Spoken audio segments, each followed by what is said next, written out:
सभी स्टूडेंट्स को नमस्कार। प्रस्तुत वीडियो सामान्य ज्ञान इतिहास से है, जिसमें जीके के साथ जीएस को भी कुछ हद तक सम्मिलित किया गया है। आप लोगों से विनम्र निवेदन है कि कृपया इस वीडियो को देखें, पूरा देखें, स्किप ना करें। साथ ही अपने कमेंट के द्वारा हमारी कमियों से अवगत कराएं।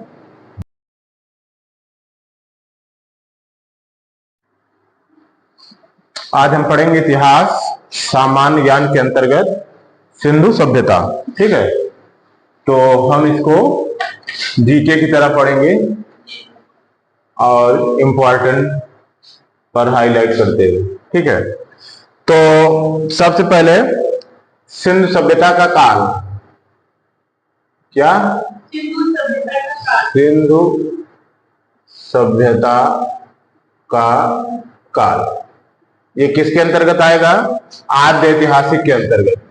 ठीक है, आद्य ऐतिहासिक आद्य ऐतिहासिक के अंतर्गत इसलिए आएगा क्योंकि लिपि का ज्ञान था, लेकिन इतिहास लेखन में उसका कोई प्रयोग नहीं हुआ। ठीक है, फिर इसके बाद हम काल की बात करते हैं। काल निर्धारण। तो जो काल निर्धारण हुआ, काल निर्धारण कार्बन 14 के आधार पर। ठीक, कार्बन 14 क्या है? हाँ, वह मतलब किसी भी जीवाश्म आदि के आयु निर्धारण का यह तरीका है, वैज्ञानिक तरीका है। ठीक, तो इसकी अपनी तकनीक है। हम आगे बढ़ते हैं। तो कार्बन 14 के अनुसार, विश्लेषण पद्धति के अनुसार सिंधु सभ्यता की जो सर्वमान्य तिथि है वो तो 2400 से 1700 है ईसा पूर्व। ठीक, तो ये पीक की अवस्था है। वैसे सामान्यतः है इसको 2500 से संपूर्ण अवस्था को अगर लेंगे तो 2500 से 1500 ईसा पूर्व तक माना जाता है। ये सिंधु सभ्यता का काल है। ठीक है, सिंधु सभ्यता का काल। सिंधु सभ्यता की खोज किसने की थी?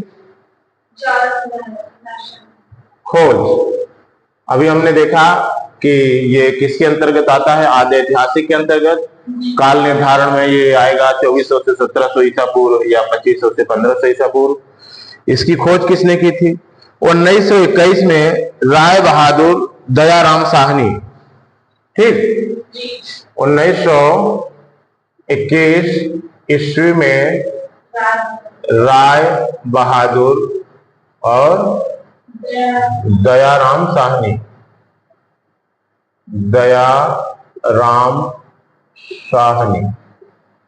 इन लोगों ने 1921 में इसकी खोज की थी। ठीक, सिंधु सभ्यता को आद्य ऐतिहासिक अथवा कांस्य ब्रॉन्ज युग में रखा जाता है। इस सभ्यता के मुख्य निवासी द्रविड़ एवं भूमध्य सागरीय थे। खास करके यहाँ पर ये तो आद्य ऐतिहासिक के अंतर्गत आता ही है, और इसको कांस्य के अंतर्गत भी रखा जाता है। कांस्य के अंतर्गत क्या? कांस्य के अंतर्गत क्यों?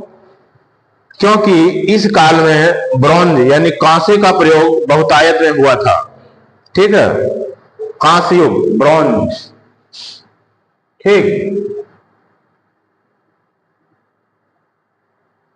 ठीक है, क्या? ब्रॉन्ज युग, कांसे का युग, ब्रॉन्ज युग, कांसे का युग। ठीक, तो ये कांसे के प्रयोग के नाते इसे ब्रॉन्ज युग भी कहा जाता है। कांसे का प्रयोग। हालांकि धातुओं के संदर्भ में आप विचार करेंगे तो सबसे पहले तांबे का प्रयोग हुआ। मतलब इस युग की जो शुरुआती अवस्था थी वहां पर तांबे का प्रयोग होता था। ताम्र युग, ताम्र पाषाण युग जिसको कहते हैं। ठीक है, ये इससे पहले की अवस्था थी। फिर इसके बाद हम यहाँ पर निवासियों की बात करते हैं कि सिंधु सभ्यता के निवासी कौन थे। सिंधु सभ्यता के निवासी के अगर प्रजाति निर्धारण किया जाए तो सिंधु सभ्यता में जो निवासी थे वो द्रविड़ एवं भूमध्य सागरीय मुख्य निवासी थे। कौन? द्रविड़ एवं भूमध्य सागरीय, भूमध्य सागरीय। द्रविड़ प्रजाति आज भी दक्षिण भारत में पाई जाती है, ठीक है। द्रविड़ एवं भूमध्य सागरीय, ठीक। इस सभ्यता के मुख्य निवासी द्रविड़ एवं भूमध्य सागरीय थे।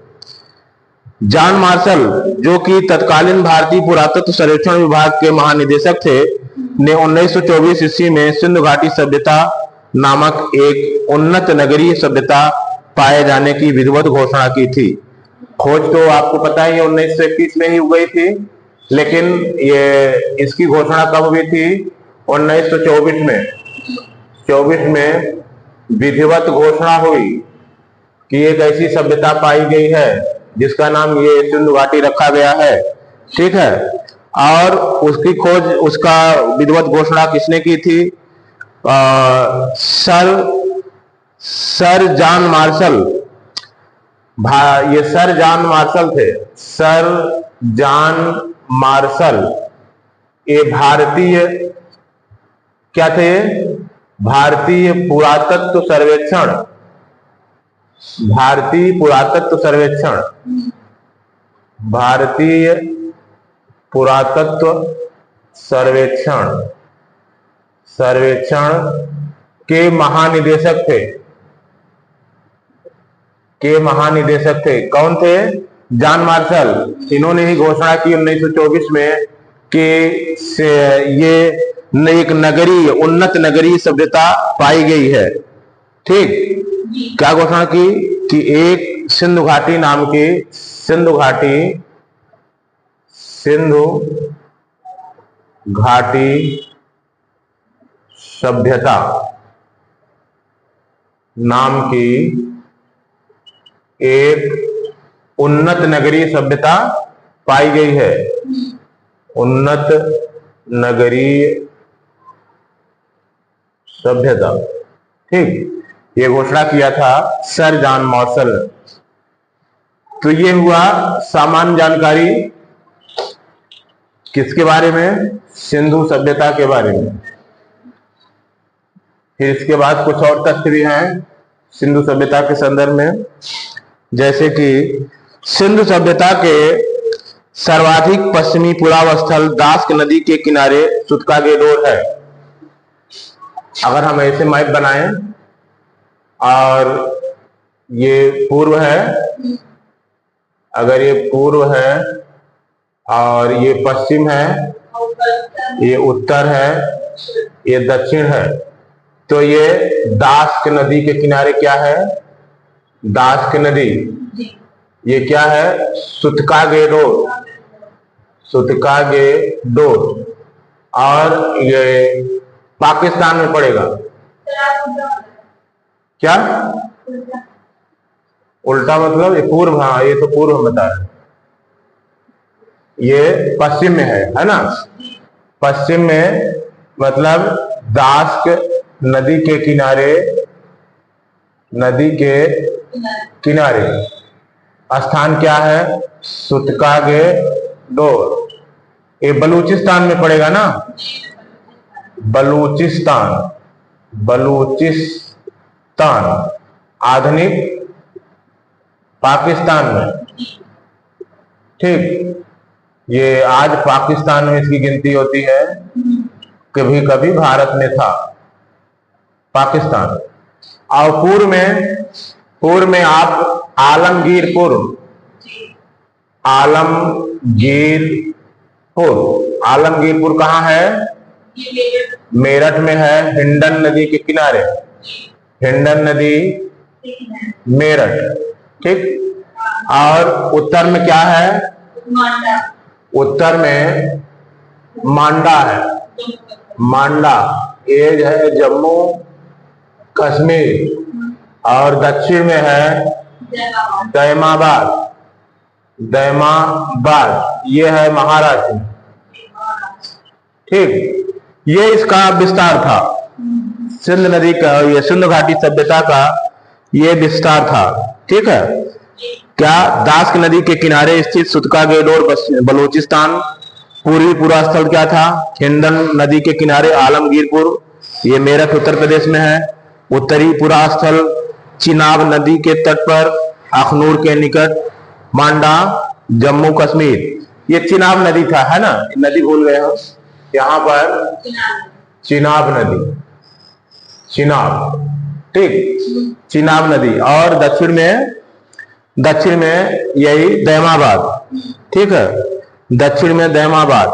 ये गोदावरी नदी के पास में इसको कह सकते हैं गोदावरी नदी। गोदावरी नदी, गोदावरी नदी कहाँ? अहमदनगर, ये जिला है अहमदनगर, ठीक है। ये है सिंधु सभ्यता का विस्तार, ठीक, अहमदनगर महाराष्ट्र। फिर सिंधु सभ्यता क्या थी? नगरीय सभ्यता थी। सिंधु सभ्यता के परिपक्व अवस्था वाले केवल 6 को ही बड़े नगर की संज्ञा दी जाती है। सभ्यता कैसी थी? सभ्यता नगरीय थी, ठीक। 6 नगर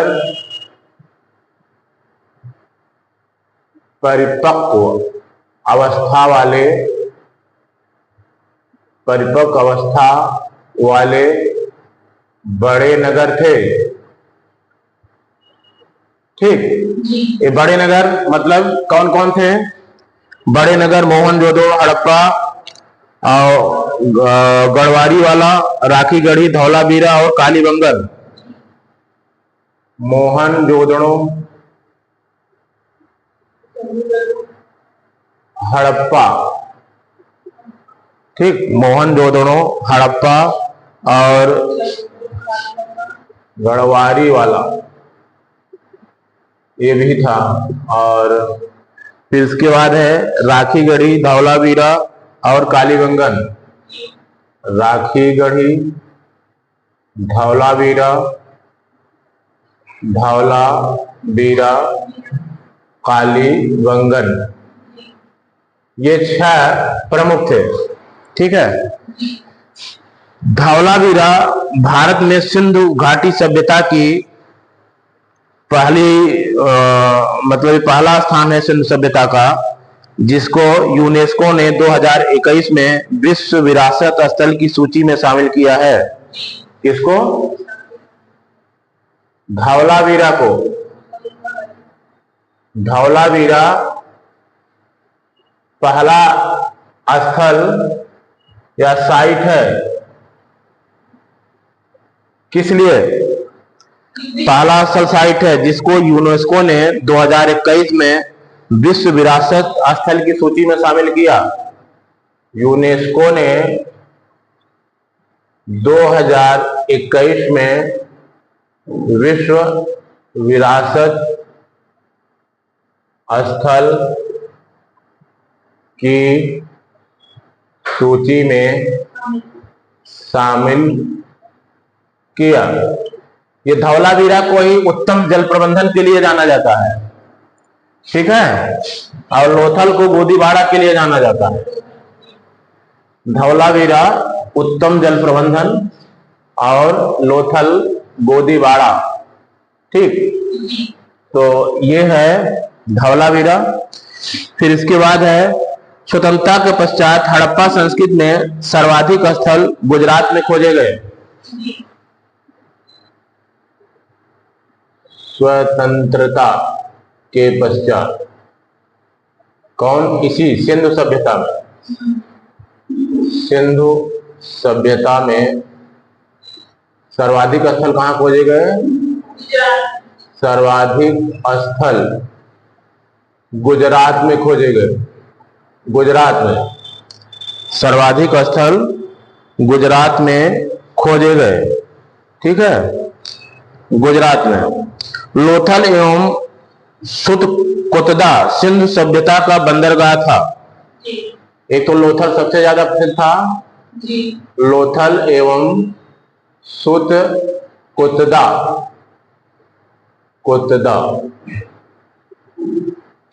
कौन सा स्थान?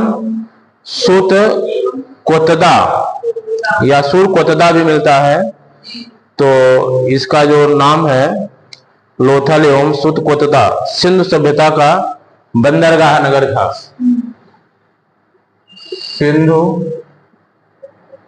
सभ्यता का बंदरगाह था। बंदरगाह मतलब गोदीवाड़ा। ठीक, पत्तन। जुते हुए खेत और नक्काशीदार ईंटों का प्रयोग का साक्ष्य कालीबंगन से प्राप्त हुआ है। जुते हुए खेत और नक्काशी, क्या? नक्काशीदार ईंट। जुते हुए खेत और नक्काशीदार ईंटों का प्रयोग का साक्ष्य। नक्काशीदार ईंटों के प्रयोग का साक्ष्य कहां से मिला है? कालीबंगन से। कालीबंगन से। और ये जो जुता हुआ खेत है ये आड़ा टेढ़ा जोता गया था। मतलब जैसे कोई खेत है ना, तो इसको ऐसे मिलाया गया था, ठीक, ना कि ऐसे तिरछा आड़ा टेढ़ा इसको जुताई हुई थी। तो यहां से इसका साक्ष्य मिला है। सिंधु घाटी सभ्यता का सबसे बड़ा स्थल मोहनजोदड़ो है, जबकि भारत में इसका सबसे बड़ा स्थल राखीगढ़ी है। अगर प्रश्न आपके सामने ये आए कि सिंधु घाटी सभ्यता का सबसे बड़ा स्थल, तो आप कहोगे मोहनजोदड़ो। ठीक, सिंधु सभ्यता का सबसे बड़ा स्थल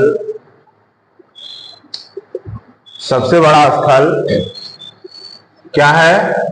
मोहनजोदड़ो।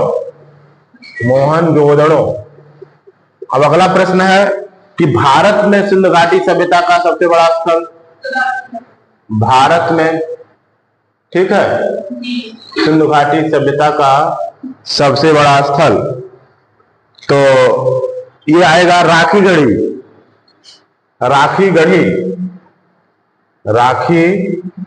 राखीगढ़ी ये कहाँ है? राखीगढ़ी वर्तमान में घग्घर नदी के किनारे कह सकते हो। घग्घर नदी, ठीक, घग्घर नदी के किनारे ये स्थल है। कहां पर? घग्घर, ठीक, घग्घर नदी के किनारे, घग्घर नदी के किनारे स्थल है। और ये भारत का राखीगढ़ी, ये भारत का सिंधु सभ्यता का सबसे बड़ा स्थल है, ठीक है। और यह हरियाणा के हिसार जिले में स्थित है। इसकी खोज 1963 में सूरजभान ने की थी। हरियाणा के कहां पर स्थित है? हरियाणा के हिसार जिले में खोज कब हुआ था? 1963 में, ठीक है। खोज 1963 में सूरजभान ने की थी। खोज 1963 में सूरजभान ने की थी। भारत के सबसे बड़े स्थल सिंधु सभ्यता के राखीगढ़ी की, ठीक। तो ये भारत का सबसे बड़ा स्थल था। इसी तरह कुछ अन्य तथ्य भी हैं सिंधु सभ्यता से संबंधित। मोहनजोदड़ो में से प्राप्त स्नानागार संभवतः सैंधव सभ्यता की सबसे बड़ी इमारत है। संभवतः कहा है, इसलिए फुल प्रमाणित नहीं है, लेकिन जो मोहनजोदड़ो का स्नानागार है, मोहनजोदड़ो का स्नानागार इस सभ्यता की सबसे बड़ी इमारत है। इस सभ्यता की सबसे बड़ी इमारत, अगर केवल इमारत की बात आए तो सबसे बड़ी इमारत मोहनजोदड़ो का स्नानागार ही है। ठीक है, जिसके मध्य स्थित स्नान कुंड 11.88 मीटर लंबा, कितना है? स्नान कुंड 11.88 मीटर लंबा है। ठीक है, 18.88 मीटर लंबा, 7.01 मीटर चौड़ा और 2.43 मीटर गहरा।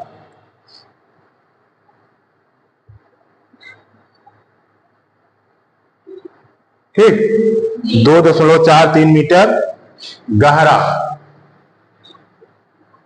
सब मीटर में है, तो इतना ये विशाल है। तो कहने का मतलब है कि अगर किसी इमारत की दृष्टि से देखा जाए तो ये सबसे बड़ी इमारत है सिंधु सभ्यता की। ठीक, स्नानागार। फिर इसके बाद है, इस स्नान कुंड में दो तरफ से उतरने के लिए सीढ़ियां बनाई गई थी और चारों ओर कमरे बनाए गए थे।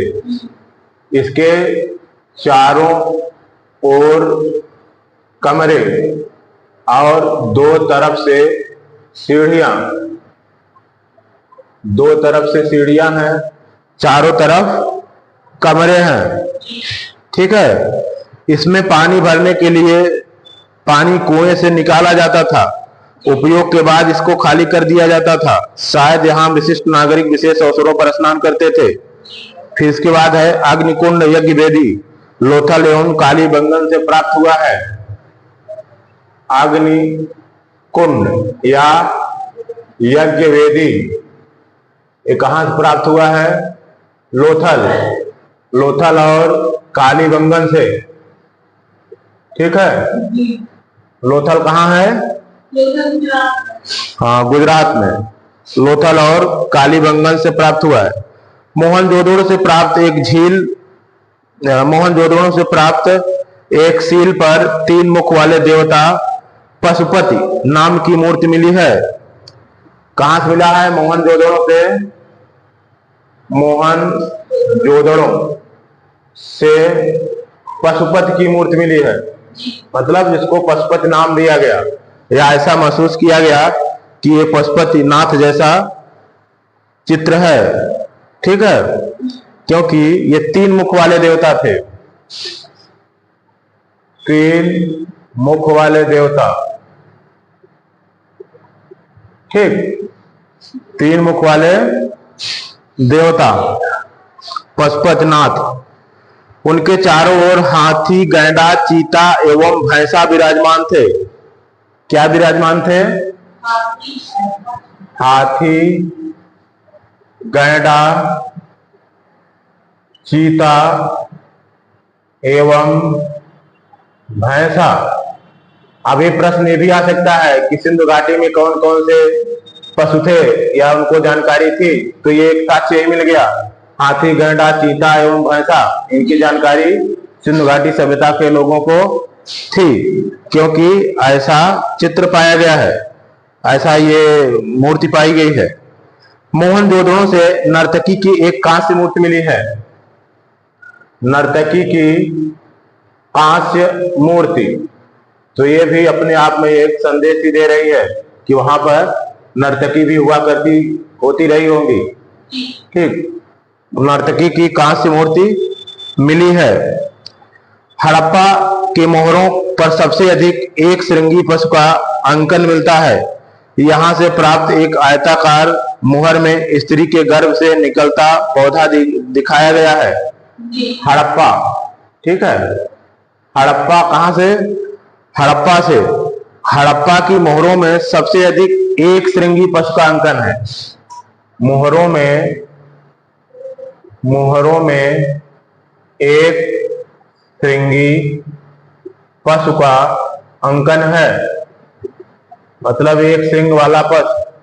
ठीक, ये मोहनजोदड़ो से जो मोहरें प्राप्त हुई है वहां पर ऐसा अंकन किया गया है, और यहीं से एक आयताकार मुहर में स्त्री के गर्भ से निकलता पौधा दिखाया गया है। आयताकार मुहर में स्त्री के गर्भ से निकलता पौधा। संभवतः यह उर्वरा की देवी का कल्पना है। ठीक है, इसी टाइप की ये कल्पना है। ठीक, और मनके बनाने वाले कारखाने लोथल एवं चन्नू दड़ों में मिले हैं। मनके मतलब माला। मनके बनाने वाले कारखाने लोथल एवं चन्नू दड़ों में मिले हैं। लोथल एवं चन्नू दड़ों में मिले हैं। लोथल एवं चन्नू दड़ों में मिले हैं। ठीक है, ये मनके बनाने वाले कारखाने। सिंधु सभ्यता की लिपि भाव चित्रात्मक थी, मतलब कि कुछ चित्रों के और भाव से ही वो समझा जाता था, ऐसी लिपि थी। और उस लिपि को आज तक भी पढ़ा नहीं जा सका। तो कुल मिलाकर के उसका कोई योगदान नहीं है इतिहास लेखन में, फिर भी लिपि का ज्ञान सिंधु सभ्यता के लोगों का था। ठीक है, तो सिंधु सभ्यता की लिपि भाव चित्रात्मक थी। भाव चित्रात्मक, सिंधु सभ्यता की लिपि भाव चित्रात्मक थी। ठीक है, यह लिपि दाईं से बाईं ओर लिखी जाती थी। कैसे लिखी जाती थी? दाएं से बाईं ओर। बाईं ओर हम लोगों की लिपि जो है कैसे लिखी जाती है? हम लोग क्या लिखते हैं? बाएं से दाएं, है ना? तो ऐसे ही ब्राह्मी लिपि लिखी जाती है ना, ब्राह्मी। और ये खरोष्टी बाएं से दाएं लिखी जाती है। नहीं, दाएं से बाएं लिखी जाती है खरोष्टी, है ना? तो ये याद करने के लिए ध्यान रखिए कि खरोष्टी लिपि जैसी हुआ करती थी। ठीक, दाएं से बाएं की ओर खरोष्टी जैसे, खरोष्टी लिपि जैसे। ठीक, तो खरोष्टी लिपि जैसे इसको हम याद करने की दृष्टि से ऐसा कर सकते हैं। ठीक, तो ये है उसका लिपि। अभिलेख एक से अधिक पंक्तियों का होता था, तो पहली पंक्ति दाएं से बाएं और दूसरी पंक्ति बाएं से दाएं लिखी जाती थी। अगर आप इसको सही तुलना करें, क्योंकि ये अगर पंक्तियां अधिक होती थी तो ऐसे ही चलती थी। ठीक, तो इसको ब्रुस्टोफेडन कहेंगे। ये आप जो है जब एक लाइन लिखी गई तो आप इसको खरोष्टी से तुलना कर सकते हैं, लेकिन जब आप आगे लिखा जाएगा तो वो ब्रुस्टोफेडन। ठीक, ब्रुस्टोफेडन लिपि। ठीक, गौमूत्र छेदिका, ऐसी शब्दावलियां बनाई गई हैं, तो ये इस ढंग से चलती थी। तो इसलिए हम इसका पूर्णतः खरोष्टी लिपि से न तुलना करके, क्योंकि जब एक लाइन है तभी आप खरोष्टी से तुलना कर सकते हो, अन्यथा आप ब्रुस्टोफेडन से कर सकते हो। ठीक है, लेखनकर्ता की उचित प्रणाली विकसित करने वाली पहली सभ्यता सुमेरिया की सभ्यता थी। लेखन कला की उचित प्रणाली विकसित करने वाली पहली सभ्यता सुमेरिया की कला थी। लेखन कला को विकसित करने वाली, विकसित करने वाली अगर कोई सभ्यता थी तो क्या थी? सुमेरिया की कला, सुमेरिया की सभ्यता। ठीक, सुमेरिया की सभ्यता। आप इसको सबसे पहली क्रेडिट लेखन कला की विकसित करने का या उचित प्रणाली जिससे विकसित करने का श्रेय आप सुमेरिया की सभ्यता को ही देंगे। सिंधु सभ्यता के लोगों ने नगरों तथा घरों के विन्यास के लिए ग्रिड पद्धति अपनाई थी। ठीक है, नगरों तथा घरों के विन्यास के लिए ग्रिड पद्धति। ठीक है, ग्रिड पद्धति से मतलब क्या है? मतलब ऐसे था कि आप ऐसे मान लीजिए उनके जो हाँ घर थे एक दूसरे को समकोण पर काटते थे, नालियां भी समकोण पर काटती थी। और जैसे मान लीजिए घर है, ये घर है तो इनके मुख्य दरवाजे पीछे गलियों में खुलते थे, जो पतली गलियां होती थी, और सड़कें चौड़ी होती थी तो दरवाजे मेन दरवाजे उधर नहीं खुलते थे। वो सड़कें, यहाँ अगर सड़कें हैं, सड़कें तो दरवाजे इस गलियों में खुलेंगे। गलियां आप मतलब कि आप देखोगे तो इतनी उन्नत तकनीकी आज भी नहीं है। आज भी गलियां मेन रोड पर खोल लेते हैं तो तमाम प्रदूषण का शिकार होते हैं, लेकिन उस जमाने में मेन सड़कें केवल आने जाने के लिए थी। गलियों में क्या होता था, घर के दरवाजे खुलते थे और पानी के निकास के लिए नालियां होती थी जो भी समकोण पर एक दूसरे को टच करती थी, ठीक है, और सड़कें भी समकोण पर काटती थी एक दूसरे को। ऐसे ही प्रणाली हुआ करती थी। इसी को हम ग्रिड पद्धति बोलेंगे। क्या? ग्रिड पद्धति। ग्रिड पद्धति पर ही होता था। घर के दरवाजे और खिड़कियां सड़क की ओर न खुल करके पिछवाड़े की ओर गलियों में खुलते थे।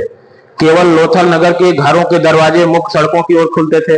एक अपवाद है, इसका एक अपवाद है। कौन? लोथल नगर के दरवाजे मुख्य सड़कों की ओर खुलते थे। मुख्य सड़कों की ओर लोथल नगर के दरवाजे मुख्य सड़कों की ओर। कहने का मतलब है कि ये मुख्य सड़क, ये जो चौड़ी सड़क है, यहाँ पर दरवाजे होते थे और ये गलियों में नहीं होते थे, बल्कि चौड़ी दरवाजा सड़कों पर होते थे। ये कहाँ का उदाहरण है? लोथल का। ठीक है, ये लोथल में ऐसा होता था। ठीक है, इसी तरह और भी है। सिंध सभ्यता की मुख्य फसलें क्या थी? गेहूं और जौ। सिंध सभ्यता की मुख्य फसल गेहूं और जौ था।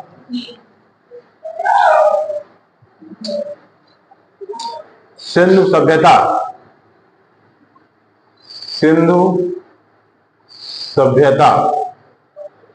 की मुख्य फसल क्या था? गेहूं और जौ। जौ यानी गोधूम और यौ। ठीक है, संधवासी मिठास के लिए शहद का प्रयोग करते थे। ये शहद का भी प्रयोग करते थे, शहद का। ठीक, मिठास के लिए शहद का प्रयोग करते थे। मिट्टी से बने हल का साक्ष्य बनावली में मिला है। ये भी एक टेराकोटा मिला है। मिट्टी से बने हल का साक्ष्य कहां से मिला है? बनावली से मिला है। ये सिद्ध करता है कि इसी तरह का हल होता रहा होगा, क्योंकि आज भी कोई टेराकोटा या कोई बच्चों का खिलौना बनाया जाता है तो मुख्य वस्तु की नकल ही की जाती है। तो बनावली से किसका साक्ष्य मिला है? मिट्टी के हल का। मिट्टी का हल कहां से? बनावली से। यह भी ध्यान में रखिएगा, बहुत ही इंपॉर्टेंट पॉइंट है, ये भी बहुत बार पूछा है। ठीक है, फिर रंगपुर एवं लोथल से चावल के दाने मिले हैं, जिनसे धान की खेती होने के प्रमाण मिलते हैं। चावल का प्रथम साक्ष्य लोथल से ही प्राप्त हुआ है। रंगपुर एवं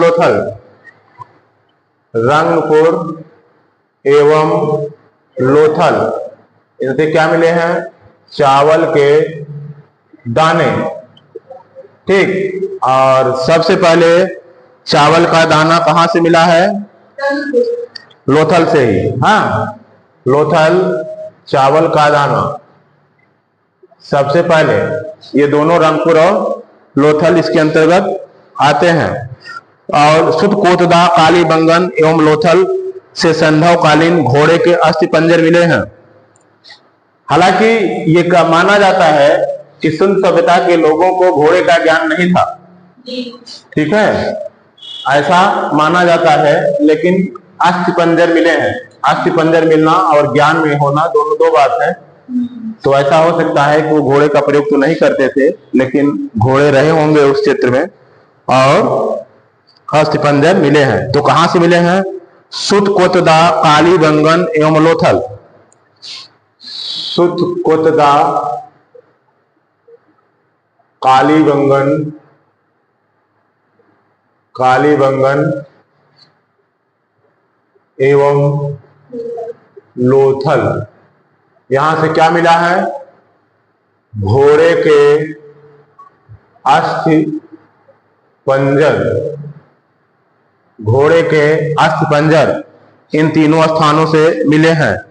तौल की इकाई संभवतः 16 के अनुपात में थी। तौल की इकाई 16 के अनुपात में थी, मतलब 1 किलो फिर सीधे 16 किलो को पहुंच जाओ। तौल की इकाई 16 के अनुपात में थी। तौल की इकाई 16 के अनुपात में थी। ठीक है। और सैंधव सभ्यता के लोग यातायात के लिए 2 पहियों एवं 4 पहियों की बैलगाड़ी या भैंसा गाड़ी का उपयोग करते थे। पहिए का आविष्कार क्योंकि आपको पता ही है कि नवपाषाण काल में ही हो गया था, है ना जी। और यहाँ पर प्रयोग होते थे। सिंधु सभ्यता के लोग यातायात के लिए 2 पहिया एवं 4 पहिया, 2 पहिया यातायात कैसे करते थे? यातायात 2 पहिया वाली गाड़ी, 2 पहिया या 4 पहिया, ठीक। और ये खींचे कैसे जाते थे? भैंसे से या किससे खींचे जाते थे? बैल से, ठीक। भैंसे से या बैल से खींचे जाते थे। मतलब ये जो ट्रैक्टर की टाली है उसी जैसा 4 पहिया वाली होती थी और 2 पहिया वाली भी होती थी, जिनको बैल के कंधे से टेका जाता था, ठीक। इसी तरह मेसोपोटामिया के अभिलेखों में वर्णित मेलुहा शब्द का प्रयोग, मेलुहा शब्द का अभिप्राय सिंधु सभ्यता से ही है। मेलुहा कहां पर?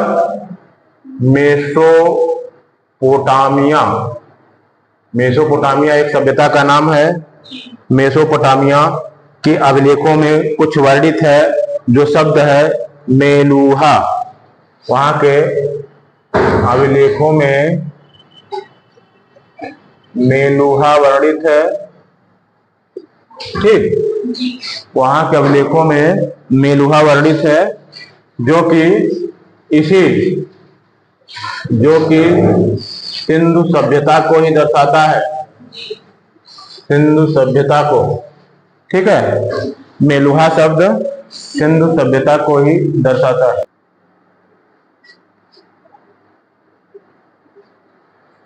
सिंधु काल में विदेशी व्यापार, सिंधु काल में विदेशी व्यापार कहां से होते थे? आयातित वस्तुएं और क्षेत्र। तांबा आयात होता था खेतड़ी बलूचिस्तान और ओमान से, चांदी अफगानिस्तान और ईरान से, सोना Karnataka Afghanistan Iran, tin Afghanistan Iran, गोमेद सौराष्ट्र से, लाजवर्त मेसोपोटामिया से, सीसा ईरान से। ये वस्तुएं आयात होती थी सिंधु घाटी सभ्यता में इन क्षेत्रों से, ठीक है। इसके बाद मेसोपोटामिया, ये संभव हड़प्पा संस्कृत का शासन किसके हाथों में था? कौन सा वर्ग था वो? क्या? नहीं, हड़प्पा संस्कृत वाले तो अगर प्रजाति दृष्टि से देखा जाए तो वो द्रविड़ और भूमध्यसागरीय थे, ठीक है, द्रविड़ थे, ठीक। लेकिन यहाँ पर वर्ग कौन सा था जो शासन करता था? हड़प्पा संस्कृत का शासन वणिक वर्ग के हाथ में था, ठीक है। हड़प्पा संस्कृति का शासन वणिक वर्ग के हाथ में था। वणिक वर्ग के हाथ में था। हड़प्पा संस्कृति का शासन वणिक वर्ग के हाथ में था। पिग्गट ने हड़प्पा एवं मोहनजोदड़ो को एक विस्तृत साम्राज्य की जुड़वा राजधानी कहा। किसको कहा? हड़प्पा एवं मोहनजोदड़ो को। हड़प्पा और किसको? मोहनजोदड़ो को क्या कहा? जुड़वा राजधानी। जुड़वा राजधानी। और किसने कहा? पिग्गट ने। ठीक है, पिग्गट ने हड़प्पा एवं मोहनजोदड़ो को विस्तृत साम्राज्य की जुड़वा राजधानी कहा। ठीक, विस्तृत साम्राज्य की जुड़वा राजधानी किसने कहा? पिग्गट ने। ठीक, ये तथ्य ध्यान रखिए, आता है। सिंधु सभ्यता के लोग धरती को उर्वरता की देवी मानकर उसकी पूजा किया करते थे। जैसा कि एक चित्र है ना, एक मूर्ति की स्त्री के गर्भ से पौधा, तो वो उसी का प्रतीक है। किसकी? सिंधु सभ्यता के लोग उर्वरता की देवी धरती को उर्वरता की देवी मानकर पूजते थे। धरती को उर्वरता की देवी मानकर पूजते थे। कौन? सिंधु के लोग। सिंधु सभ्यता के लोग। ठीक, सिंधु सभ्यता के लोग। वृक्ष पूजा एवं शिव पूजा के प्रचलन के भी साक्ष्य सिंधु सभ्यता में मिलते हैं। ठीक है, इसके साथ वृक्ष पूजा और शिव पूजा के भी साक्ष्य मिलते हैं। स्वास्तिक चिन्ह संभवतः हड़प्पा सभ्यता की देन है। इस चिन्ह से सूर्योपासना का अनुमान लगाया जाता है। सिंधु घाटी के नगरों में किसी भी मंदिर के अवशेष नहीं मिले हैं। देखिए, ये स्वास्तिक चिन्ह कैसे होता है? ऐसे ही ना? हाँ, इसी ढंग से ऐसे। हाँ, उल्टा सीधा हो गया, मिलता जुलता ऐसे ही होता है ना? ठीक है, तो ये क्या होता है? स्वास्तिक चिन्ह। तो ये स्वास्तिक चिन्ह कहाँ की है? ये देन सिंधु सभ्यता की ही है। सिंधु सभ्यता की। देखिए, ये सारी बातें बता रही हैं कि ये लोग पूजा करते थे। ठीक है, पूजा करते थे, लेकिन पूरी सिंधु सभ्यता में कहीं भी मंदिर के साक्ष्य नहीं मिले। मंदिर या किसी धर्म स्थल के साक्ष्य नहीं मिले। धर्म स्थल के साक्ष्य नहीं मिले। इससे यह सिद्ध होता है कि वो किसी आस्तिक तो रहे होंगे, मतलब ऐसा नहीं कि वो नास्तिक रहे होंगे, आस्तिक रहे होंगे, लेकिन धर्म में उनका जो कट्टरता, यानी कि बहुत ज्यादा धर्म के प्रति उनका वो लगाव नहीं था। मतलब बहुत ज्यादा वो धर्म में लीन रहने वाले लोग नहीं थे। अर्थात वे लौकिक थे। क्या? लौकिक थे। किसी पारलौकिक की भावनाएं इतना ज्यादा प्रबल नहीं थी। ठीक है, वे लौकिक लोग थे। सिंधु सभ्यता के लोग लौकिक लोग थे। ठीक, इसी तरह सिंधु सभ्यता में मातृ देवी की उपासना भी प्रचलित था। पशुओं में कुबड़ वाला सांड मातृ देवी की उपासना, यह भी यहां पर होता था। मातृ देवी की उपासना क्या सिद्ध करता है? मातृ देवी की उपासना, ये लोग मातृ देवी की भी उपासना करते थे। और कुबड़ वाला बैल, पशुओं में कुबड़ वाला बैल इस सभ्यता के लोगों को विशेष पूजनीय था। कुबड़ वाला बैल विशेष पूजनीय था, विशेष पूजनीय था। कुबड़ वाला बैल से कृषि कार्य या गाड़ी उड़ी चलाना आसान होता था। यह भी हो सकता है कि उनकी उपयोग के नाते भी पूजनीय रहा हो। तो कुबड़ वाला बैल विशेष पूजनीय था, ठीक है। और स्त्री की मृण मूर्तियां अधिक मिलती थी। जब स्त्री मृण मूर्तियों में पुरुषों की अपेक्षा स्त्री की मृण मूर्तियां ज्यादा मिलती थी। मृण मूर्तियों से क्या तात्पर्य है? मृण मूर्तियां मतलब मिट्टी की मूर्तियां, ठीक है। मृण मूर्तियां, मृण मूर्तियां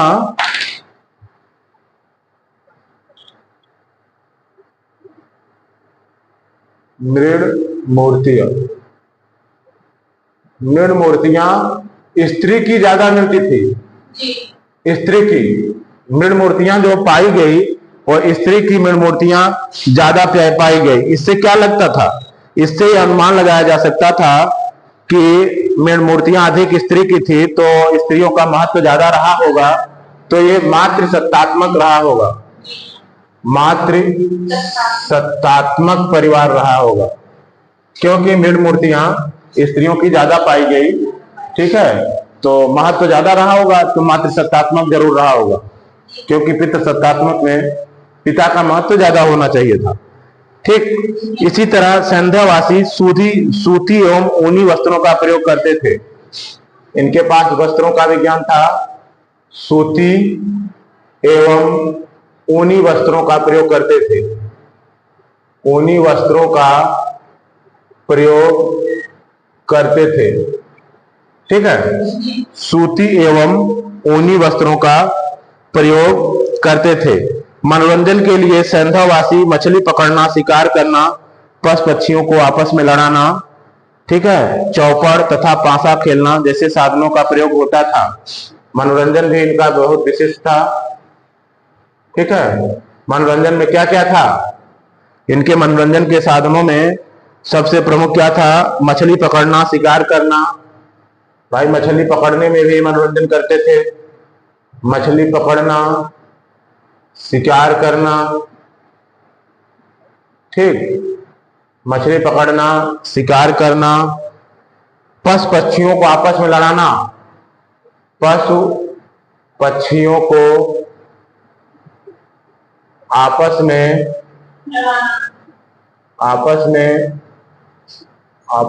लड़ाना, पशु पक्षियों को आपस में लड़ाना। अभी आप देखो दक्षिण वगैरह में बैल के लड़ाते हैं, पशु पक्षियों को आपस में लड़ाना, ठीक। तो ये जलीकट्टू क्या नाम रखा जाता है, तो उधर अभी होता है, मनोरंजन का साधन है। तो ये भी सिंधु घाटी की सभ्यता में था, ठीक है। इसके अलावा चौपड़ और पासा खेलना। चौपड़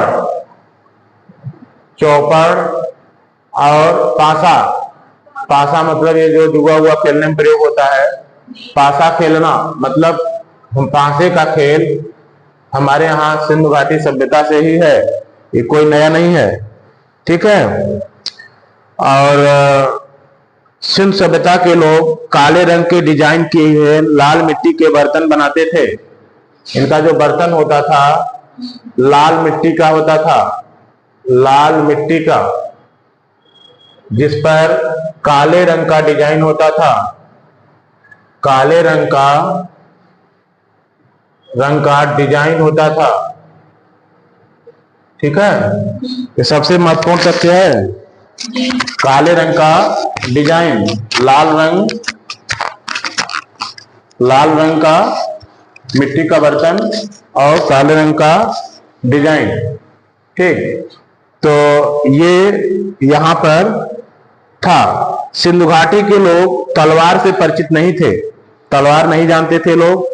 कालीबंगन एकमात्र हड़प्पा स्थल है जिसका निचला शहर भी किले से घिरा हुआ है। देखिए यहां पर सिंधु घाटी में जो निचला नगर है ना, एक पूर्वी टीला था, पूर्वी टीला होता था, सारे नगरों की विशेषता होती थी, पूर्वी टीला, पश्चिमी टीला, है ना, और ये जो निचला नगर, इसी को क्रमशः ये पूर्वी टीला को निचला नगर कहते थे।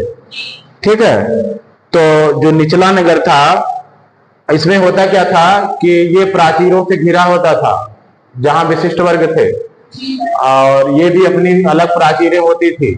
कहीं कहीं ऐसा होता था, किसी किसी शहर में दोनों के लिए एक ही प्राचीर होती थी।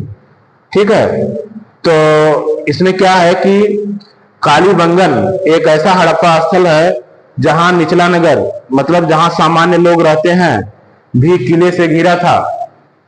निचला नगर भी, हाँ, निचला नगर भी किले से घिरा था, किले से घिरा था। कहां पर? कालीबंगन में। ठीक, कालीबंगन में निचला नगर भी किले से घिरा था। और निचला नगर क्या होता है? सामान्य लोगों के रहने हेतु होता है। कालीबंगन का अर्थ होता है काली चूड़ियां।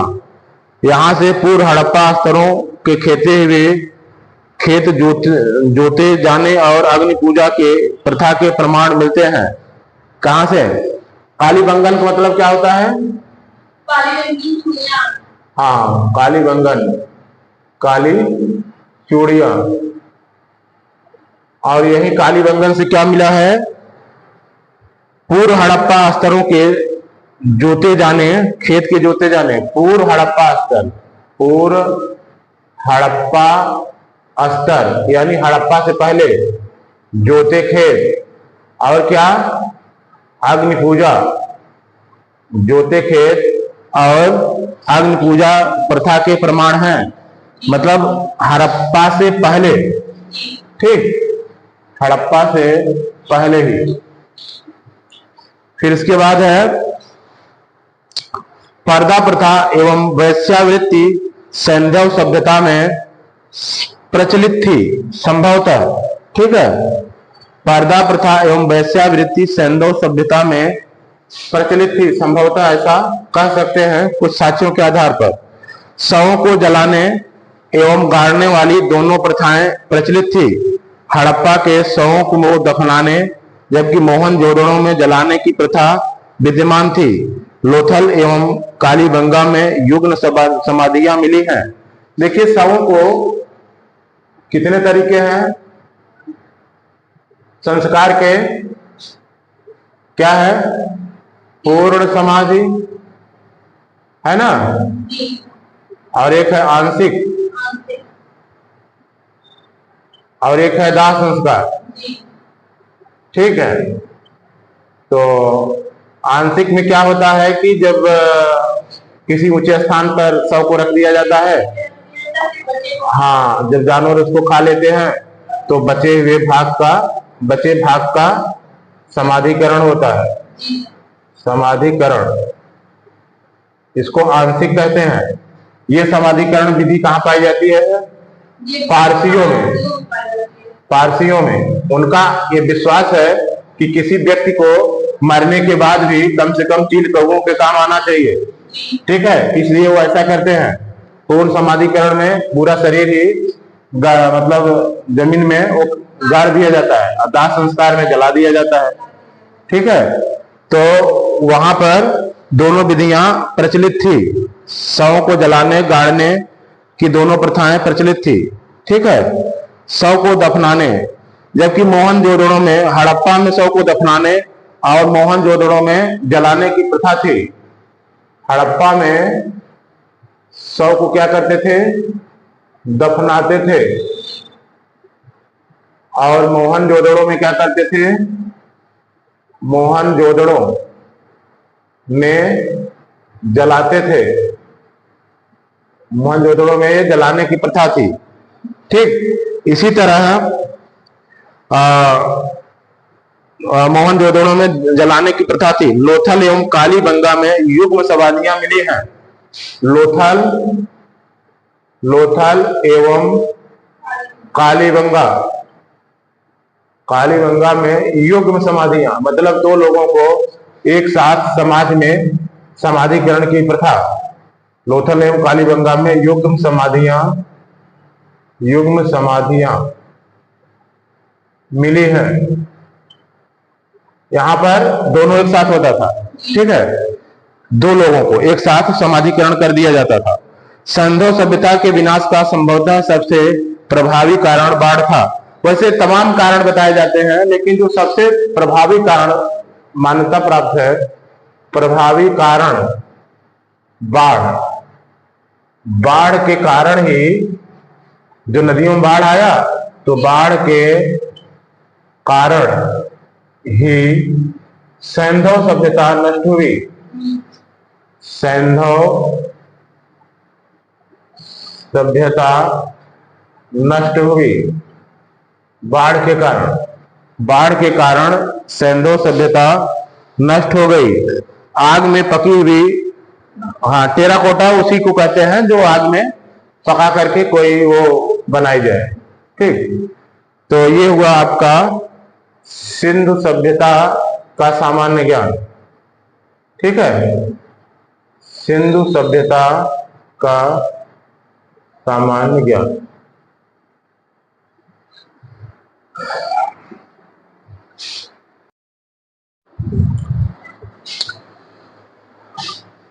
आज हम सिंधु सभ्यता के प्रमुख स्थलों को जानेंगे संक्षेप में, जो कि इस प्रकार हैं।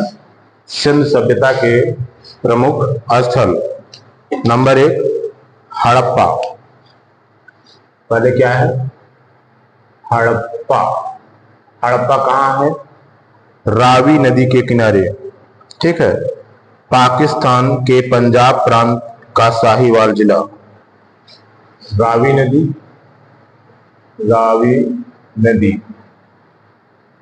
पाकिस्तान के पंजाब प्रांत का साहिवाल जिला, पाकिस्तान के पंजाब प्रांत का साहिवाल जिला, ठीक है। और इसके उत्खनन करता है दयाराम साहनी, माधव स्वरूप वत्स और पीलर। ये पंजाब प्रांत का साहिवाल जिला, ठीक है। और उत्खनन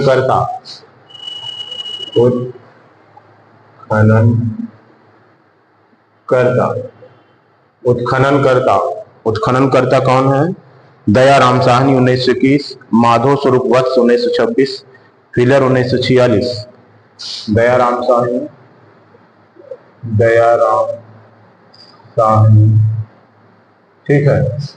1921, माधव स्वरूप वत्स और फिलर 1946, माधव स्वरूप वत्स और फिलर, ठीक है, फिलर 1946। ये माधव स्वरूप 1926 है, ये 1946, ठीक। इसके बाद आ गया हड़प्पा के बाद मोहनजोदड़ो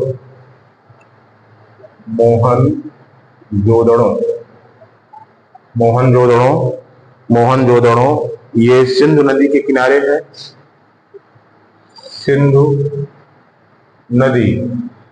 मोहनजोदड़ो सिंधु नदी, ये पाकिस्तान के सिंध प्रांत के लरकाना जिले में है। पाकिस्तान के सिंध प्रांत के लरकाना जिला, पाकिस्तान के सिंध प्रांत के लरकाना जिला, पाकिस्तान के सिंध प्रांत के लरकाना जिला। इसके उत्खनन करता है राखाल दास बनर्जी, मैके हिलर। राखाल दास बनर्जी मैके और व्हीलर। राखाल दास बनर्जी, मैके और व्हीलर। और ये 1922 में, 1922 में, 1927 में और 1930 में। राखाल दास बनर्जी ने 1922 में उत्खनन किया था, मैके ने 1927 में और व्हीलर ने 1930 में। फिर इसके बाद आता है चन्हूदड़ो। चन्हूदड़ो चन्हूदड़ो चन्हूदड़ो चन्हूदड़ो का जो ये भी सिंधु नदी के किनारे है। सिंधु नदी के किनारे, सिंधु नदी, ठीक, सिंधु नदी ये कहां पर है? सिंध प्रांत, नवाब शाह जिला, पाकिस्तान। सिंध प्रांत, सिंध प्रांत, नवाब शाह जिला और देश क्या है? पाकिस्तान। ये चन्हूदड़ो की स्थिति है, ठीक है। चन्हूदड़ो, सिंध नदी, सिंध प्रांत, नवाब शाह जिला, पाकिस्तान। और चन्हूदड़ो के उत्खननकर्ता मैके 1925, एनजी मजूमदार 1931। मैके 1925, एमजी मजूमदार 1931। एमजी मजूमदार 1931। इसके बाद नाम आता है कालीबंगन। कालीबंगन, कालीबंगन कहाँ है? इसकी खोज कहाँ हुई? ये घग्गर नदी के किनारे है, राजस्थान का हनुमानगढ़ जिला। घग्गर नदी के किनारे, घग्गर नदी के किनारे राजस्थान का हनुमानगढ़ जिला। राजस्थान का हनुमानगढ़ जिला। और इसकी खोज किसने की थी? अमलानंद घोष, बीवी लाल एवं वीके थापर। अमलानंद घोष, अमलानंद घोष, बीवी लाल, वीके थापर। बीवी लाल, वीके थापर, ठीक है। अमलानंद घोष ने 1951 में, वीवी लाल एवं वीके थापर 1961, 1951 और 1961 में, ठीक है। ये हुआ कालीबंगन तक विभिन्न स्थल, ठीक। इसी तरह और भी स्थल हैं जो प्रमुख हैं। प्रमुख रूप से कुछ और स्थल हैं। कोट दीजी, अगला स्थल क्या है? कोट दीजी। कोट दीजी, कोट दीजी